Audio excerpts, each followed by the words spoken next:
Buenas a todos. Me llamo Rubén Escribano Martín y junto con mis compañeros residentes del Centro de Salud de Marchena, Alejandro Candela Doña, José María Carrillo Caber, Laura Gómez Florido, Laura González Amador, Juan Francisco López Manchado y Moisés Romero Navarro, vamos a presentar esta sesión clínica virtual titulada Atención al anciano con osteoporosis. Hemos dividido esta sesión clínica virtual en 7 puntos. En el primero, hablaremos de la definición. En el segundo, de la prevalencia. En el tercero, de la etiología. En el cuarto, de los factores de riesgo. Y concretamente nos centraremos en el índice FRAX. En el quinto, del diagnóstico. En el sexto, del tratamiento y la desprescripción. Y en el séptimo, de la prevención y promoción de la salud.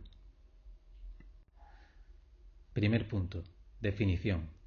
La osteoporosis es la enfermedad metabólica ósea más frecuente y se caracteriza por una reducción de masa ósea generalizada y un deterioro de la arquitectura del hueso.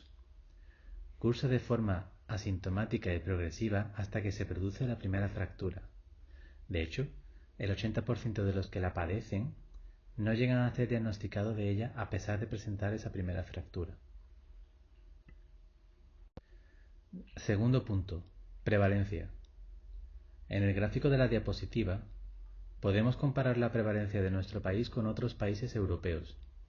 En nuestro país, un 6,8% de la población masculina por encima de los 50 años padece osteoporosis. En el caso de la población femenina, la proporción es mucho mayor, siendo afectadas un 22,5% del total. Como podemos ver, estos porcentajes son muy similares al resto de países de la Unión Europea. En 2019, había en España 2.945.000 personas con osteoporosis, un 5,4% de la población total. De estas personas, 4 de cada 5 eran mujeres.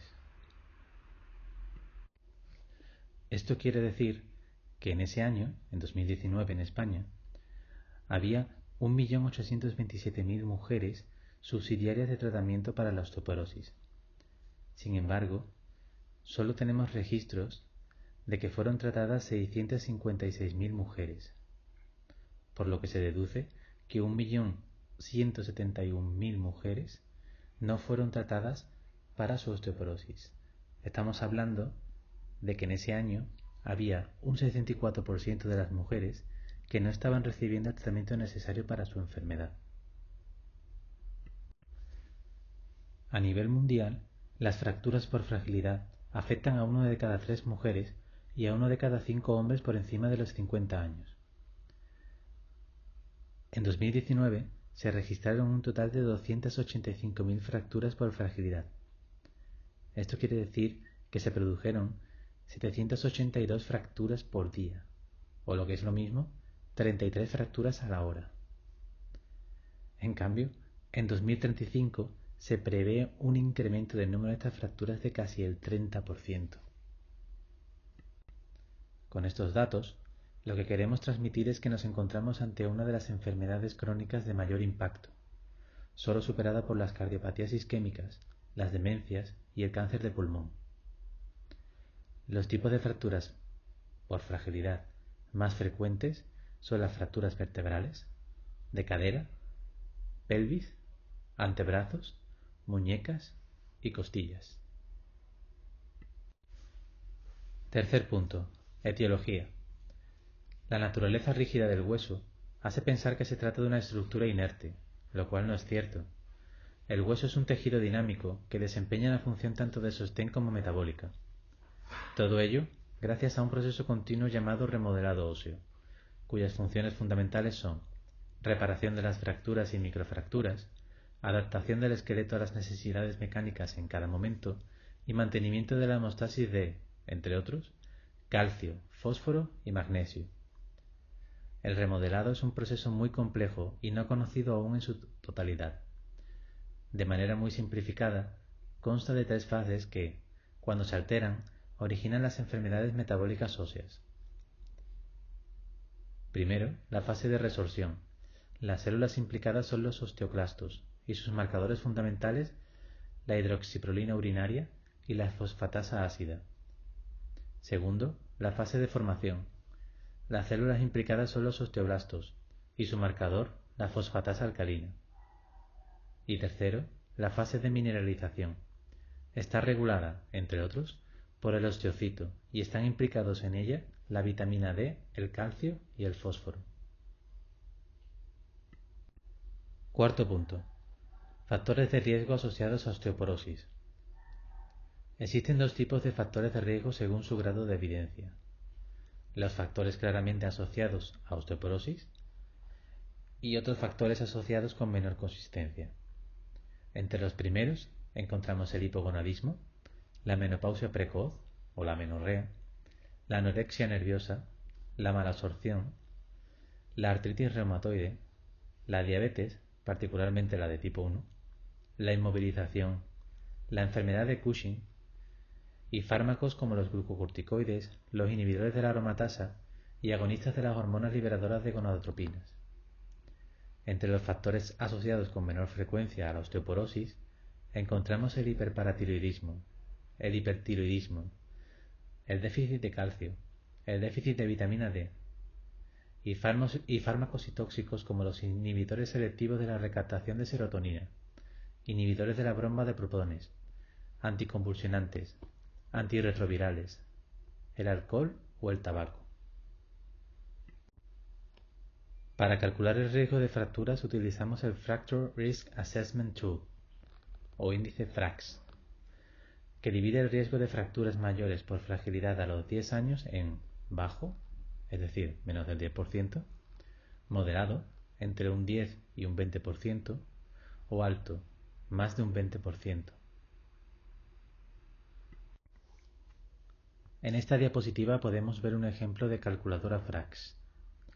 Como podemos ver, algunos de los datos que nos pregunta son el peso en kilos, la altura en centímetros, si ha existido fractura previa, si hay antecedentes de fractura de cadera, sobre todo en los padres, si es fumador activo, si está tomando glucocorticoides, si padece artritis reumatoide, si padece osteoporosis secundaria o si toma alcohol, entre otros.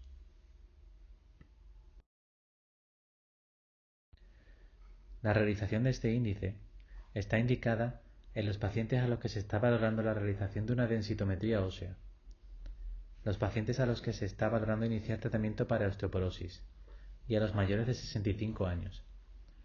No está indicada en pacientes que estén recibiendo tratamiento actualmente, aunque se está valorando su utilidad para la indicación de descansos terapéuticos en estos mismos. Quinto punto. Diagnóstico. La densitometría ósea es la prueba diagnóstica por excelencia. Nos aporta la densidad mineral ósea en gramos por centímetro cúbico en una localización determinada. A partir de eso podemos calcular el T-score, que es la comparación con la densidad ósea en adultos jóvenes, calculada en desviaciones estándar, muy importante para el diagnóstico, y el Z-score, que es la comparación con controles de similar edad, usado sobre todo como diagnóstico diferencial frente a otras entidades.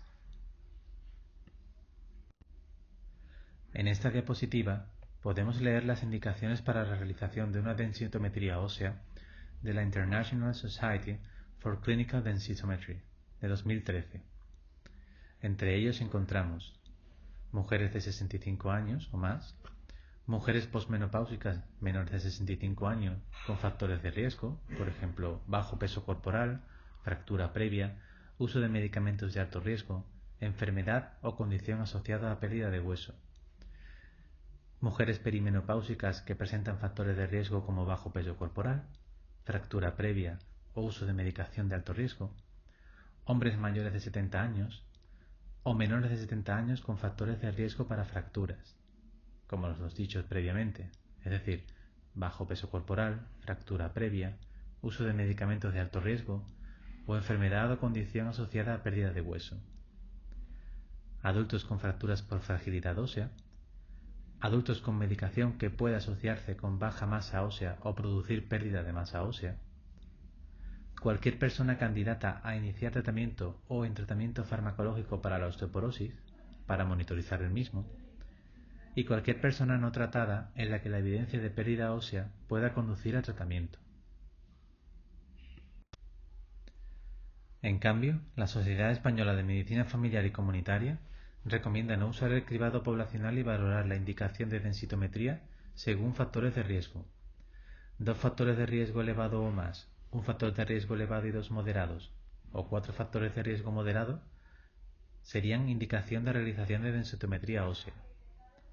Entre los factores de riesgo elevado se encuentran una edad superior a los 70 años, un IMC por debajo de 20 kilos o un bajo peso corporal, es decir, por debajo de los 40 kilos, una pérdida de peso de más del 10%, la inactividad física, es decir, no realizar actividades físicas de forma regular como caminar, subir escaleras, llevar peso, realizar tareas domésticas, el uso de corticosteroides, excepto los inhalados o tópicos, el tratamiento con anticonvulsionantes, el hiperparatiroidismo primario, la diabetes mellitus tipo 1, la anorexia nerviosa, padecer una gastrectomía, la anemia perniciosa o una fractura previa osteoporótica.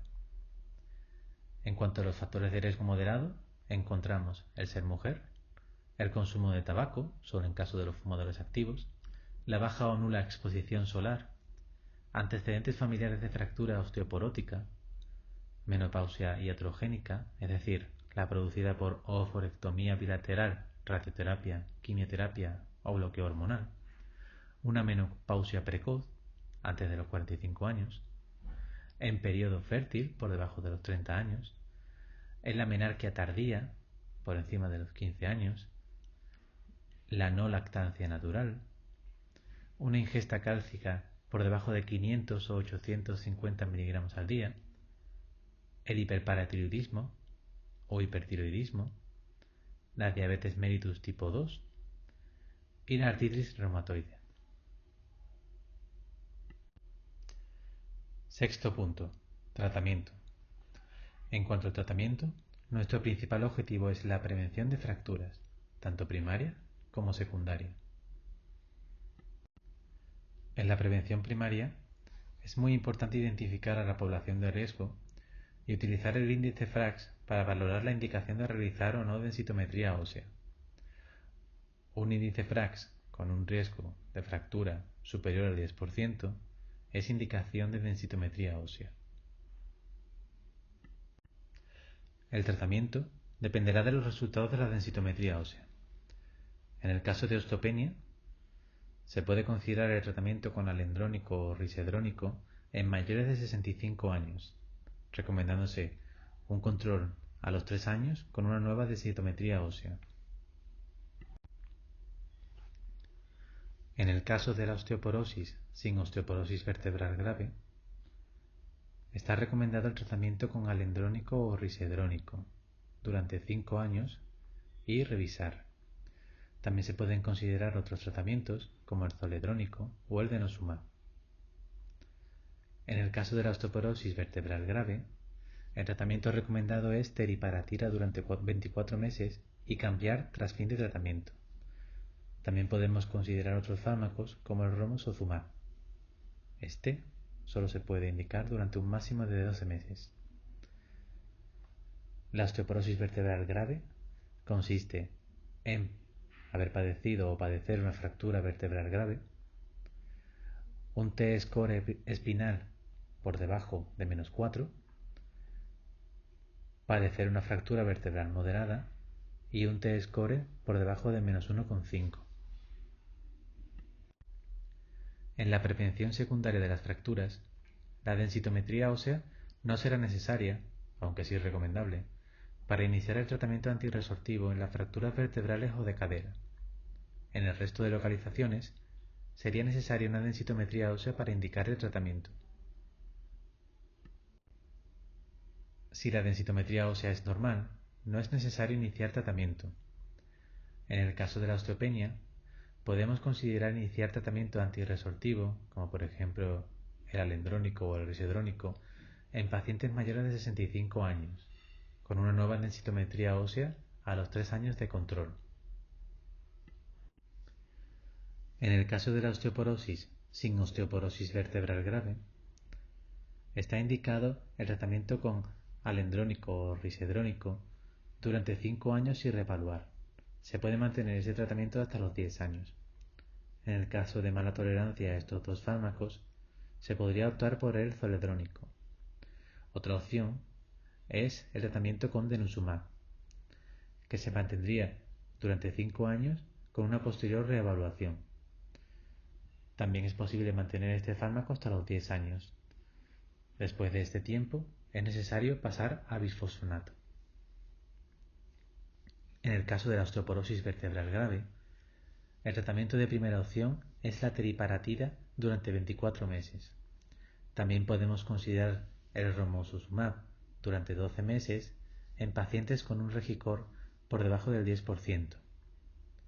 En ambos casos, hay que considerar el cambio de antirresortivo al finalizar el tratamiento. Existen situaciones especiales en la indicación de estos tratamientos. Por ejemplo, está indicado el zoledrónico en vez del alendrónico o risedrónico en pacientes masculinos con osteoporosis vertebral grave. El risedrónico sería de primera línea en el caso de osteoporosis por consumo de corticoides y el zoledrónico en el caso de tratamiento conjunto con inhibidores de la aromatasa. A rasgos generales, la de prescripción se debe considerar cuando se alcanza el objetivo terapéutico, cuando el riesgo de efectos secundarios supera los posibles beneficios, cuando existan fracturas atípicas u osteonecrosis o en casos de deterioro cognitivo avanzado o esperanza de vida muy limitada. En el caso de los bifosfonatos, en los pacientes con un riesgo de fractura bajo, es decir, por debajo de los 70 años, sin fractura previa, sin tratamiento con corticoides o inhibidores de la aromatasa y sin antecedentes familiares de fractura de cadera, está indicado suspender el tratamiento y reevaluarlos de nuevo a partir de los 70 años. En el caso de pacientes con riesgo de fractura moderado, es decir, pacientes por encima de los 70 años, sin fractura previa, con antecedentes familiares de fractura de cadera o con un IMC de menos de 20, podemos valorar un descanso de 3 a 5 años o incluso menos si existe una nueva fractura o una pérdida considerable de densidad ósea. En pacientes con un riesgo de fractura alto, es decir, con fractura previa, con tratamiento con corticoides más de 3 meses o con tratamiento con inhibidores de la aromatasa más de 3 meses, es necesario mantener el tratamiento durante 10 años e incluso insistir y educar en evitar el riesgo de caídas. Podemos valorar un descanso durante 1 o 2 años o cambiar el tratamiento. En el caso de la prescripción de denosumab, hay que valorar individualmente tras 5 años de tratamiento, valorando sobre todo la relación riesgo-beneficio. Debido a la falta de efecto residual, puede provocar una pérdida rápida de la densidad ósea, es decir, no están indicadas las vacaciones terapéuticas. Esto mismo ocurre en el caso de la teriparatida. Si se decide el cambio a bifosfonato, hay que comenzar a los 6 meses de la última dosis de denosumab.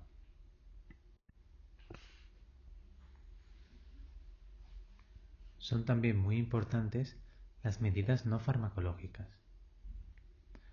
Actitudes que tienen un efecto beneficioso en esta entidad son una dieta equilibrada, el consumo de calcio de 1000 a 1200 miligramos al día y de vitamina D de 800 a 1200 unidades internacionales al día, una exposición solar de al menos 15-20 minutos al día, el ejercicio físico regular y la prevención, la educación en el riesgo de caídas.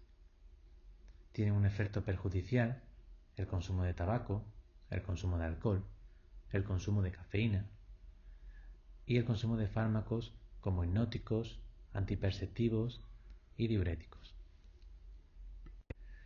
Es especialmente importante motivar a nuestros pacientes a la realización de ejercicio físico.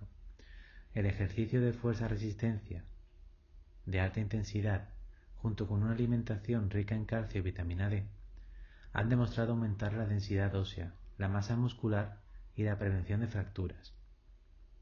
Para ello, es necesario ejercicio de fuerza y cargas de al menos 3 veces a la semana durante un año.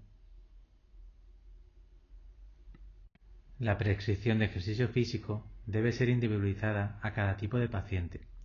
En esta diapositiva vemos un ejemplo de una serie de ejercicios adecuada para minimizar el riesgo de fracturas por fragilidad de un paciente. Séptimo punto: medidas preventivas y promoción de la salud. En esta diapositiva podemos ver un resumen de todas las medidas preventivas y de promoción de la salud previamente explicadas. Por ejemplo, eliminar los hábitos tóxicos, el alcohol, el tabaco, cafeína, fármacos hipnóticos, la práctica de ejercicio físico de forma regular, individualizado y adaptado, proporcionar, a través de la dieta, una adecuada ingesta de calcio y vitamina D, reducir el riesgo de caídas, evaluando y modificando los riesgos de cada uno de los pacientes, una exposición moderada al sol de al menos 15 a 20 minutos al día, y desaconsejar las dietas hiperproteicas y ricas en sodio, aconsejando, sobre todo, una dieta equilibrada. Y con esta diapositiva nos despedimos. Esperamos que esta sesión virtual os haya sido de utilidad para actualizaros en la atención al anciano con osteoporosis. Un saludo y muchas gracias.